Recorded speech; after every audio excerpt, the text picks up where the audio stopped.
இந்த ஜாதி பழ செடி நான் வச்சே கொஞ்ச நாள் தான் இருக்கும். கொஞ்ச நாள்ல ஒரு 2, 3 கிளை வாதுதான் வந்திருக்கு. கொஞ்சமா அந்த மாதுளம்பழ செடியும், மஞ்சள் செடியும் சுத்தி ஒரு 2, 3 துளிர் தான் இருக்கு. அதுலயே எனக்கு நெறைய பூ வைக்குது. 1 டேஸ் விட்டு நான் எனக்கு பூ பறிச்சேன் அப்படின்னா, ஒரு 1 வீக்லயே எனக்கு 1 முழம் கிட்ட 1 முழங்கிறது ஒரு 1/2 முழம் கிட்டவாது எனக்கு பூ கிடைக்குது. சோ அதோட மொட்டு வைக்கிற திறன் அதிகமா இருக்கும். அதுக்கு இந்த காரணம் இந்த மாவு, புளிச்சு போன மாவு தான் காரணம். அப்புறம் இந்த அழகு செடி, இதுவுமே நெறைய மொட்டு வைக்குது. எனக்கு நெறைய பூ, தினமுமே ஒரு 5 பூ. தினமும் எனக்கு ஒரு 5 பூவாவது எனக்கு இதுல இருந்து கிடைக்குது. நெறைய மொட்டு இதுல புதுசு புதுசா வச்சுக்கிட்டே இருக்கு. மேக்ஸிமம் சீசன்ட்டு இல்ல, எல்லா சீசனுமே மேக்ஸிமம் எனக்கு இந்த பூ கிடைக்குது. இந்த செடியும் குட்டி செடி தான், சின்ன செடி தான். சின்ன செடியிலே நெறைய மொட்டும் வைக்குது. புதுசா கருவேப்பிலை இந்த மாதிரி எல்லா வகையான செடியிலுமே தளிருங்கிறது அதிகமா நம்மளுக்கு புது புது செடி கிளைவாது எல்லாமே நல்லா ஹெல்த்தியா ஆரோக்கியமா இருக்கு. சின்ன வெண்புள்ளின்னு சொல்லுவாங்க, சின்ன சின்ன பூச்சின்னு சொல்லுவாங்க, அதெல்லாம் எதுவுமே வரவும் விடாது. இந்த மாவு, புளிச்சு போன மாவு, இந்த மாவு யூஸ் பண்றதுனால நிறைய பூக்களோட எண்ணிக்கையும் நம்மளுக்கு அதிகப்படுத்தியும் கொடுக்கும் இந்த தண்ணி. இந்த தண்ணி நம்ம யூஸ் பண்ணிட்டு வர்றதுனால ஹெல்த்தியாவும் இருக்கும் நம்மளோட செடிகள். அப்படி என்ன மாவு அப்படின்னா, நம்ம வீட்டுல தினமும் யூஸ் பண்ற இட்லி மாவு தான். இந்த இட்லி மாவு மேக்சிமம் நான் தினமும் ஒரு கடைசியா இட்லி சுட்டு தோசை சுட்டு முடிச்சு கடைசியா இருக்கிற மாவுல ஒரு 2 கரண்டி மாவு 3 கரண்டி மாவு இதுக்கோசரமே நான் விட்டுருவேன். அந்த மாவு புளிச்சு போய் அந்த மண்ணுல இருக்கிற அந்த நுண்ணுயிர்கள் நல்லா ஹெல்த்தியா வளர வைக்கும். சோ அதனால செடியும் ஆரோக்கியமா வளரும், எந்த ஒரு நோய் இல்லாமையும். அந்த வெண்பூச்சின்னு சொல்லுவாங்க, வெண்பூச்சி மாவு பூச்சி இதெல்லாம் எதுவுமே இல்லாம நம்மளுக்கு அழகா ஹெல்த்தியா வளரும். இந்த மாவுக்கு இவ்வளவுதான் ரேசியோ தண்ணி, இவ்வளவு தண்ணிக்கு இவ்வளவு மாவு அந்த மாதிரி கிடையவே கிடையாது. ஒரே ஒரு காரணம், நம்ம கட்டி இல்லாம நல்லா நல்லா மிக்ஸ் பண்ணி கட்டி இல்லாம நம்ம பிணைஞ்சிட்டு அதுக்கப்புறம் தண்ணி ஊத்தி நம்மளுக்கு எவ்வளவு தண்ணி வேணுமோ அந்த ரேசியோட நம்ம தண்ணி கலந்துக்கலாம். நம்ம இந்த ஒரு வீக்லி ஒரு 2 டேஸ் நம்மளுக்கு கணக்கே கிடையாது, எப்ப கிடைக்குதோ அந்த மாதிரி கலந்து கலந்து நம்ம செடிக்கு ஊத்திட்டு வர்றோம் அப்படின்னா செடியோட இது நல்லா இருக்கும். தண்ணி கொஞ்சம் அதிகமா நான் ஊத்தி மிக்ஸ் பண்ணி நான் செடிக்கு ஊத்திக்குவேன். ரெகுலரா செடிக்கு ஊத்துற மாதிரி நான் ஊத்திக்குவேன். எவ்வளவு தண்ணி இருக்குதோ அவ்வளவு தண்ணி எல்லா செடிங்களுக்கும் நான் வர்ற மாதிரி கலந்து மிக்ஸ் பண்ணி ஊத்திக்குவேன். அடியில அந்த மாவு ஸ்டே ஆகி நிக்காம நல்லாவே மிக்ஸ் பண்ணி ஊத்திக்கணும். ஒவ்வொருத்தரும் க்ரோ பேக்ல வச்சு வளர்த்துவாங்க. அவங்களுக்கு இந்த குட்டி குட்டியா இருக்கிற அந்த மாவு நல்லா கலக்காம திப்பி திப்பியா இருந்துச்சு அப்படின்னா அந்த க்ரோ பேக்ல ஈஸியா போய் செட் ஆகி அதுல புழுவு பூச்சி இந்த மாதிரி வர்றதுக்கு வாய்ப்பு இருக்கு. சோ செடிங்களுக்கும் இன்ஃபெக்ஷன் ஆகிறதுக்கும் நம்மளுக்கு சான்ஸ் இருக்கு. சோ அதை நல்லா கட்டி இல்லாம கரைச்சிட்டு நம்ம செடிங்களுக்கு யூஸ் பண்ணிக்கலாம். நான் இப்ப இந்த ஊத்துற கத்திரிக்காய் செடி பாத்தீங்கன்னா போன வீடியோல போட்டிருப்பேன்.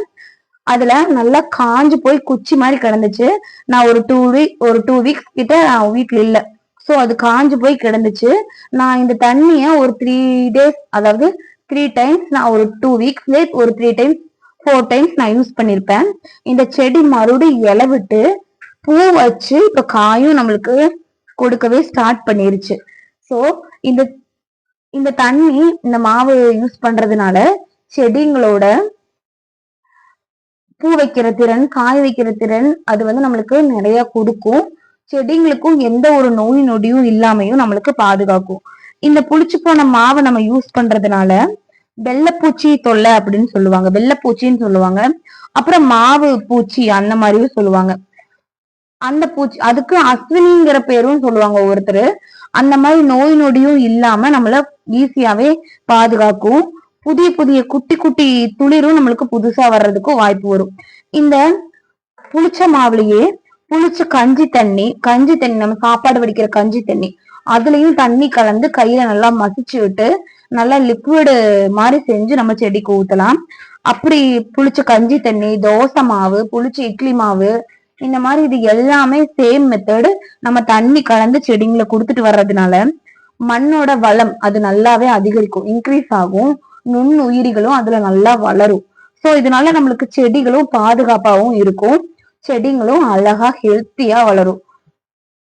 நம்ம டைரக்ட் தண்ணியில மட்டும்தான் கலந்து இதுல கொடுக்கணும். நம்ம ஒரு உரக்கடையில போய் ஃபெர்டிலைசர் ஒரு லிக்விட் இந்த மாதிரி வாங்கி குடுக்குறோம் அப்படின்னா ஒரு 80 ருபீஸ் அல்லது ஒரு 150 100 அந்த ரேஞ்சில் ஆகும். இதுல நம்ம எந்த ஒரு பிரைஸுமே கிடையாது, எவ்வளவு ஒரு அமௌண்ட்டுமே நம்ம செலவு பண்ண போறதும் கிடையாது. வீட்டுல இட்லி தோசை மாவு சுடுற அந்த மாவு தான். அதுல ஒரு காசுங்கிறதே நம்மளுக்கு கிடையாது. நம்ம நிறைய இன்வெஸ்ட் பண்ணி தான் இந்த மாதிரி கரெக்டா ஃபாலோ பண்ணணும் அப்படிங்கிறது கிடையாது. நம்ம வீட்டுல இருக்கிறத வச்சே நம்ம இந்த மாதிரி செடிங்களாம் அழகா ஹெல்த்தியா நம்ம வளர்த்திக்கலாம். நம்ம க்ரோபேக்ல வளர்த்துறோம் அப்படி இல்லாட்டியும் இந்த மாதிரி நான் ஒரு யூஸ் பண்ண டப்பா நான் எடுத்திருக்கிறது பாத்தீங்கன்னா ஒரு பெயிண்ட் டப்பா, சின்ன ஒரு பெயிண்ட் டப்பா. அந்த டப்பா வச்சுதான் சரி நல்லா ஒரு குட்டி குட்டி செடிங்கெல்லாம் இந்த மாதிரி டப்பாவில நம்ம வைக்கலாம். புதினா செடி நான் கீழே வச்சேன் அப்படின்னா இந்த பெருக்கான் தொல்லை பூச்சிங்கெல்லாம் ஈஸியா அதுவும் ஃப்ரெஷ்ஷா நட்டு வச்சிருக்கிறோம் அப்படின்னா ஈஸியா தோண்டிரும். நல்லா வேர் பிடிச்சிருச்சுன்னா அதனால தோண்ட முடியாது. அதனால நான் நல்ல ஒரு குட்டி டப்பாவில ஈஸியா கீழே ஒரு 2 ஹோல்ஸும் மேல ஒரு 2 ஹோல்ஸும் போட்டுட்டு நட்டு வைக்கிறேன். நம்ம சாதாரண மண்ணுல நட்டு வைக்கிறோம் அப்படின்னா ஈஸியாவே செடி வாடிடும். பட் நான் இந்த மெத்தடு சொல்றேன். நம்ம வீட்டுல யூஸ் பண்ற தேங்காய் நார், அந்த குடுமியில இருக்கிற தேங்காய், நம்ம மட்டை எடுக்கிற அந்த தேங்காய் நார், அந்த நாரை வச்சு நம்ம யூஸ் பண்றதுனால நம்மளுக்கு தண்ணிங்கிறது ஈரப்பதங்கிறது அதிகமா உறிஞ்சும், செடியும் கொஞ்சம் ஹெல்த்தியாவே இருக்கும். மண்ணு நான் வெர்மி கம்போஸ்டோ அப்புறம் நம்ம கொக்கோபிட் இந்த மாதிரி நர்சரியில போய் ஒவ்வொருத்தனால வாங்க முடியாது. நான் அந்த மாதிரி போடல. வீட்டுல இருக்கிற சாதாரண மண்ணும் ஈஸியா நம்ம வீட்டுல இருக்கிற தேங்காய் நார் இது 2 வச்சுதான் இந்த செடி நான் ப்ரிப்பேர் பண்றேன். அவ்வளோ ஹெல்த்தியா ஒரு செடி, அவ்வளோ நிறைய செடி நம்மளுக்கு புதினாங்கிறது அதிகமாவே கிடைக்கும். இந்த மாதிரி சின்ன சின்ன செடிங்களாம் இந்த மாதிரி ஈஸியா வீட்லயே நம்ம ஈஸியா ஒரு ஹெல்த்தியா அது குழந்தைங்களை வச்சு நட்டு வச்சோம் அப்படின்னா குழந்தைங்களுக்கும் இந்த வயசுல இருந்தே ஒரு கார்டனிங் அந்த மாதிரி ரொம்பவே இன்ட்ரெஸ்டா இருக்கும். இந்த வீடியோ உங்களுக்கு பிடிச்சிருக்கும் அப்படின்னா நம்ம சேனலை ஃபாலோ பண்ணிக்கோங்க.